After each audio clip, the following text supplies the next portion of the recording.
as a beautiful young woman was found brutally beaten and strangled.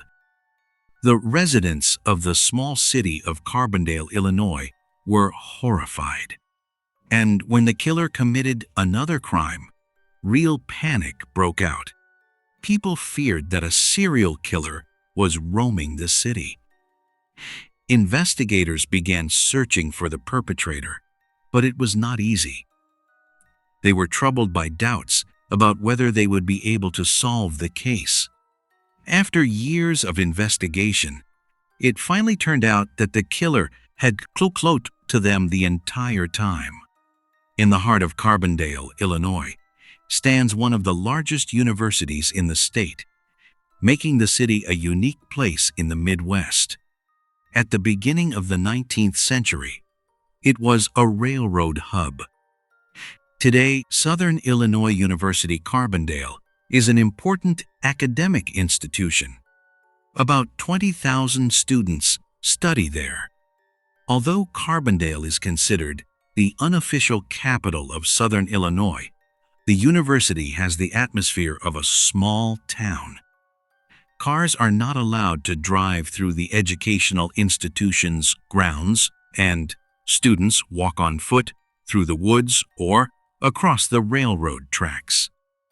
That was how 21-year-old Susan Kathleen Schumake reached campus in the summer of 1981. Susan had a long way to go because she lived off campus with her friends.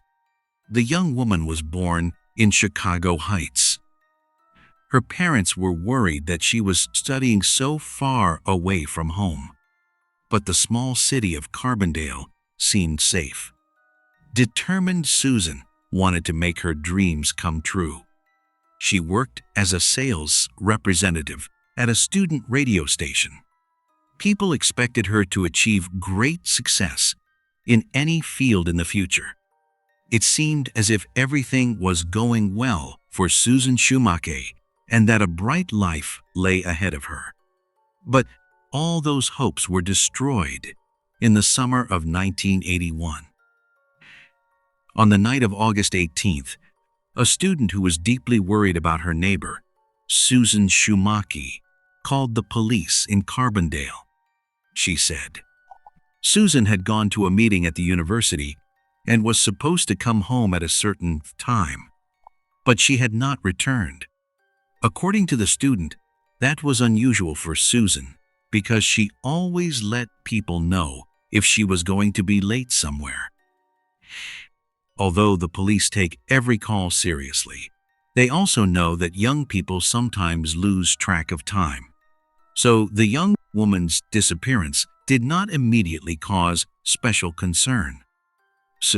But when Susan still did not return for breakfast, the officers realized that something must have happened. They went to the university and began searching the area where she had last been seen. The officers searched the wooded areas and the surroundings near the creeks, but the search was unsuccessful. Then they decided to speak with one of Susan's colleagues. She reported that Susan had attended a meeting, but the meeting had been moved from the radio station office to the women's dormitory.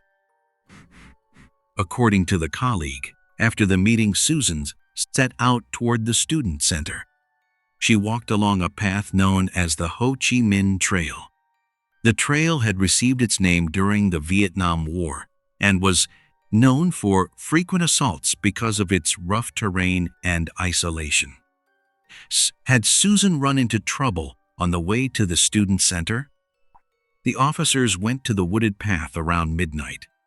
They walked with flashlights and noticed that the grass on one side had been trampled down. After about 10 to 15 meters, they found Susan Schumake's body. Her jeans and underwear had been pulled down to her ankles, which pointed to sexual assault. The cause of death was unknown, but it was clearly murder. It appeared that Susan had been knocked to the ground on the path and dragged to the side. Although investigators could reconstruct those final steps, the most important question remained unanswered. Susan had been dead for about 36 hours, and her body had already begun to decompose. That made it impossible to examine it easily and establish the cause of death with absolute certainty. There were no clear clues at the crime scene, and the police hoped that the autopsy would provide the necessary information. But first, they had to face an even more difficult task: informing Susan's family of her death. Her relatives were devastated. The young woman's father and uncle went to identify her. It is almost impossible to imagine what they had to go through. While Susan's family tried to recover from what had happened, the police began their investigation. The crime could have been spontaneous, but was there anyone in the young woman's past who seemed suspicious? It turned out that Susan had a boyfriend. She was in a relationship with a young man who studied at the university. Love sometimes brings pain, but can it drive someone to murder? To find out, officers brought in Susan's boyfriend, Jake McConnell, for questioning. After speaking with him, however, investigators learned that Jake definitely could not have killed Susan. He had an alibi. He was in Colorado, far from the crime scene. It seemed that no one had anything against the young woman, and investigators had to ask themselves whether Susan had simply been in the wrong place at the wrong time. When the police realized that the murder could have been committed by someone Susan did not know, they began looking more closely at violent offenders who had recently been released from prison. One name immediately came under suspicion. 4 months earlier, a local man named John Paul Phillips had been released early from a nearby prison. People knew very well that he was a dangerous man. John Paul had been known in the past for excessive cruelty. He went to prison because, in 1976, he kidnapped a young woman and ran over her boyfriend, then tied him up. The boyfriend and the woman survived, but police believed that John had also attacked and killed 2 other women. Phillips committed those crimes before he went to prison. Both murders had been committed in a similar manner, and John Paul Phillips had lived near the victims. Like Susan, they were young and attractive. People believed that John Paul began with an attack on a reclusive young Southern Illinois University graduate student from Chicago named Teresa Clark. She was found naked with her throat cut. She had several stab wounds and left a trail of blood as the killer dragged her into the bathroom. The murderer washed all traces from the body, leaving the police to work without evidence. The same problem appeared 1 year later when 24-year-old student Kathleen McSherry was found dead in her apartment. The young woman had been sexually assaulted, and her throat had been cut. Here, too, the killer left no traces at the crime scene. The police were convinced that John Paul had committed both murders, and after Susan's death, investigators feared that her murder might also have been his work. But suspicions were not enough to put John Paul in prison for Susan's murder. Investigators needed irrefutable evidence. The autopsy results gave them hope. It was determined that Susan had been struck on the head and face. It was also determined that she had been strangled and sexually assaulted before her death. The medical examiner was convinced that Susan had been strangled with bare hands, but the autopsy revealed something else as well. 2 hairs were found that did not belong to Susan. One came from the body, and the other was believed to be from the pubic area. Genetic material was also collected from Susan's body. But in 1981, the semen sample could provide little information. The hairs, however, could help investigators find a suspect. With the new evidence, investigators tracked John Paul down at his father's construction company. And of course, the suspected serial killer was not exactly happy about their visit. They asked him whether he had anything to do with Susan's death, but he denied everything. Investigators noticed something striking. He had scratches on his face. Knowing that Susan had fought against her killer, the officers focused on this new clue. They asked John about the scratches, and he explained that he had been visiting a friend and playing with the friend's dog, which jumped on him and scratched his face. Investigators found that explanation hard to believe, especially because John Paul stated that on the day of the murder, he had been working at a construction site at a student residence. Even according to his own alibi, he had been near the crime scene. Investigators demanded hair samples from him. John Paul pulled some hairs out himself, but he was not particularly cooperative. Because of his behavior, officers found it hard to believe he was innocent. He had committed crimes before, and investigators knew he was a repulsive man. Everything pointed to his guilt, but there was not enough evidence for an arrest, and John Paul remained free. When they checked his alibi, investigators decided to speak with the man whose dog John claimed had scratched his face. The friend was found.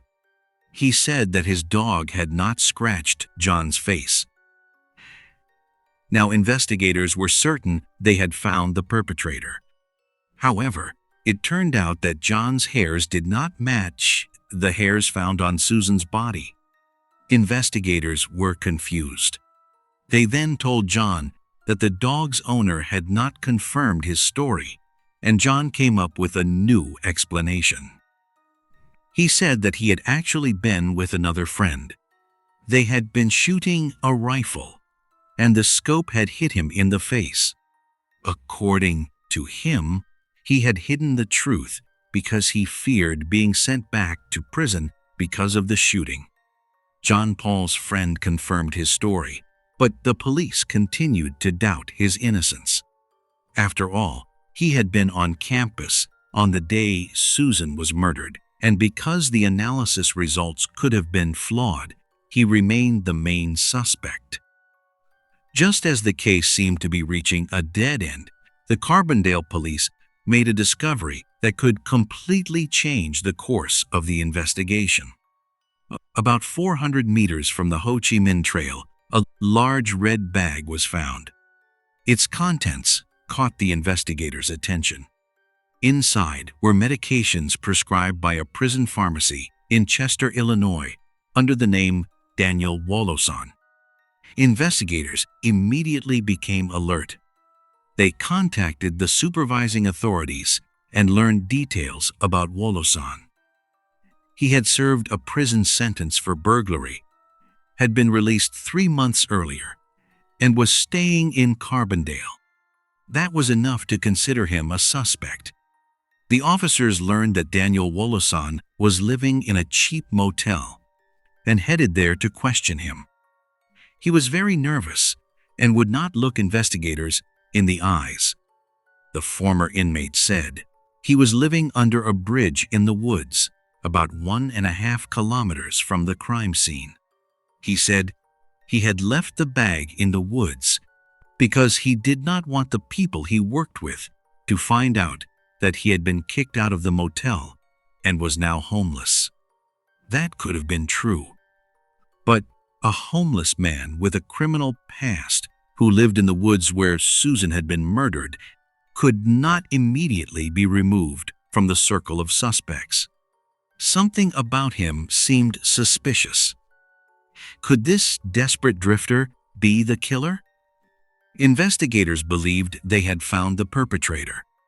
Although there was no reason to assume that this petty burglar was a brutal murderer, the police still decided to question him about Susan's case. The officers asked Daniel Woloson whether he had known Susan. He answered that he did not know any young women from that city at all. But when the police asked him where he had been on the night of the murder, it turned out that his alibi was not very convincing. He said he had been with a friend named Mark in the neighboring town of Carterville. Daniel gave investigators the address and drove with them there to find the house. The search was unsuccessful. Daniel Woloson did lead investigators to a house, but the residents said they did not know any Mark. It seemed that Mark was an invention of Woloson's. Investigators wanted to examine his story more closely, but first they demanded hair samples, and Daniel Woloson willingly provided hairs from his head and pubic area. However, when it turned out that his hairs did not match the hairs found on Susan's body, investigators removed him from the list of suspects. Weeks after Susan's murder, there had been no progress in the investigation. The case stagnated. But 3 months after the murder, police received a new and unexpected lead. North of Carbondale, in an abandoned mine pond, the body of a 30-year-old waitress and former Southern Illinois University student was found. Investigators immediately noticed similarities to Susan's case. The woman had been brutally beaten and sexually assaulted. And that was not all. A short time later, another woman, Joan Weatherall, was found dead. She had last been seen leaving a bar in an area known as the Strip. All hopes of catching Joanna's killer faded at the crime scene. There were almost no traces because her naked body had been found in the water. Since 2 women had been sexually assaulted and murdered within less than 3 months, police feared that a serial killer was active in the area. A month later, another crime occurred. A student from Brazil who had come to Carbondale through an exchange program was abducted. This time, the perpetrator acted differently. She agreed to sexual intercourse, praised the rapist, and used her knowledge of psychology. Believing that he had started a relationship with her, the attacker let her live. He even took her back to the place from which he had abducted her. Unfortunately, she could not give a description of the attacker because he had covered her face. A month later, while everyone in Carbondale was on high alert, another attack took place only 16 kilometers away in Carterville. A young woman was stopped by a man who asked for directions to the pastor's house. When she tried to continue walking, he grabbed her from behind and pulled her toward his car. But the young woman was lucky. She managed to escape. When he reached for the door handle, she kicked him in the groin and ran away. The young woman not only ruined the criminals' plans, but also helped the investigation. She ran to the police station and reported the incident. The police began searching for the attacker. Officers quickly found his car and were able to identify the driver. It was the suspected serial rapist and murderer, John Paul Phillips. He was arrested for attempted abduction. When the Brazilian student identified him, John was also charged with rape. The man everyone feared was finally behind bars. Although the city's residents felt safe again, investigators could not relax. Without proof of John Paul's involvement in Susan's murder, the case was not moving forward, and he himself was not willing to cooperate. Phillips refused to cooperate with investigators. He even had to be brought to court by force. In June of 1982, John Paul was charged with attempted abduction and rape and was sentenced to 45 years in prison. 2 years later, when John Paul seemed to discover his conscience and began confessing to murders, police thought they might finally be able to close Susan's case.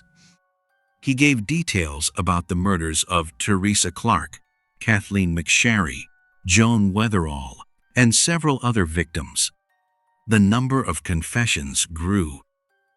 Investigators hoped that he would next mention Susan's name, but John Paul said she had not been his victim. His words raised suspicion, but the fact that he named the 3 other victims and excluded Susan from the list supported the truth of his statement. Eventually, John Paul Phillips was sentenced to death and placed on death row. Although Susan's case remained unsolved, her family found comfort in that conviction. For them, the case was closed. They were satisfied and believed that John Paul Phillips was guilty. But for the police, that was not enough. Because they did not want to close Susan's case without certainty, they continued searching for clues without success. Years passed. No new evidence was found, but the police continued doing everything in their power. In the year 2000, DNA analysis reached a new level. Investigator Paul Eccles decided to use it. With the help of a sample the killer had left during the sexual assault, a genetic profile was created, and the murderer they were looking for slowly began to take shape. Paul Eccles decided to start with John Phillips. He wanted to obtain Phillips's DNA and compare the samples. But he encountered a problem. It turned out that John Paul Phillips had died of a heart attack on death row several years earlier. The situation was made more difficult by the fact that there were no DNA samples in his case. Fortunately, he had been buried in a nearby cemetery, so his remains could be exhumed. It took some time before the DNA analysis results were ready, but the wait was worthwhile because investigators managed to obtain a sample from John Paul's body. About a year later, the investigator received the analysis results. However, the effort had been in vain. It turned out that John Paul Phillips had not lied when he said he had not killed Susan. His DNA did not match the sample found on her body. Despite this setback, investigator Paul Eccles did not want to give up. He immersed himself once again in the files and noticed a connection to a person from the past, whom he had already included in the investigation once before. After some research, Paul discovered that this person had committed various crimes for many years without ever receiving a long prison sentence. One case attracted special attention. With a knife, he threatened a young woman in a shopping mall and demanded that she drive him to a certain place. Fortunately, the woman managed to escape.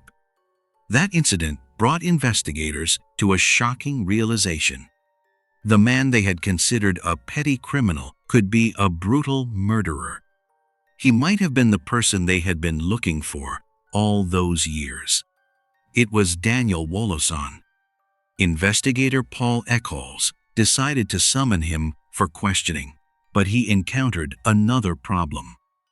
It turned out that Daniel no longer lived in Carbondale. It took some time to find him. The man was living in Michigan and working at an auto salvage yard. Paul Eccles asked the local police to go to him and obtain a DNA sample. When Daniel refused to provide biological samples, the investigator realized that the man had something to hide.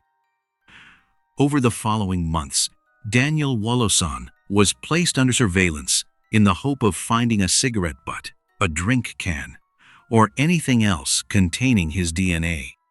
Then, investigators learned that his car was being sought by the police in Michigan. It turned out that Woloson had sold the car to people who had recently been involved in a murder case. When the car came into police possession, investigators began looking for DNA traces Daniel might have left behind. When they saw an ashtray full of cigarette butts, investigators got lucky. The owner of the car said that those were the cigarette butts of the man from whom he had bought the car. Investigators selected several cigarette butts and sent them to the Michigan Police Laboratory. It took several months for the results to arrive, but the wait was worth it. The DNA on the cigarette matched the DNA found on Susan's body. But investigators were very pleased, but there was still a long way to go before the investigation could be completed. Police still needed to obtain a DNA sample directly from Woloson to confirm that he was the person who had smoked those cigarettes. Therefore, investigator Paul traveled directly to Michigan. There, he found the unsuspecting Daniel at his workplace, an auto lot, and took him to a local hospital to collect a DNA sample. He then drove him to the police station, where Woloson denied having anything to do with Susan's murder. He claimed he could not remember what he had done that day. The investigator could not obtain a confession. However, Daniel confirmed that he had been in that wooded area on the day Susan was murdered. Together with the evidence, that was enough to obtain an arrest warrant. Daniel Woloson was charged with murder 23 years after the death of Susan Schumake. Soon, the test results arrived. It turned out that his DNA matched the DNA found on Susan's body. 2 years later, on March 17, 2006, Daniel Woloson was found guilty of first-degree murder and sentenced to 40 years in prison. Under the laws that had been in effect since 1981, that was the harshest sentence he could receive. Although Daniel Woloson never confessed to murdering Susan Schumake, police believe the following happened on that fateful day in August of 1981. To get to the student center, Susan took a shortcut that students called the Ho Chi Minh Trail. Her desire to save time ended tragically when she encountered the recently released Daniel Woloson. Most likely, he was waiting there for someone to rob. But when he saw the beautiful young woman, he changed his plans. Daniel realized that she was small and defenseless and decided to sexually assault her. But Susan refused to give up without a fight. He strangled her in order to subdue her and killed her in the process. When she could no longer resist, he completed his crime. This is the only known sexual assault and murder committed by Woloson. But investigators suspect that there may have been other victims. They can hardly believe that on August 17, 1981, he committed sexual assault and murder for the first time. For years, Daniel Woloson went unpunished for Susan's murder, but a technology that did not exist at the time of the crime helped expose him and bring him to prison.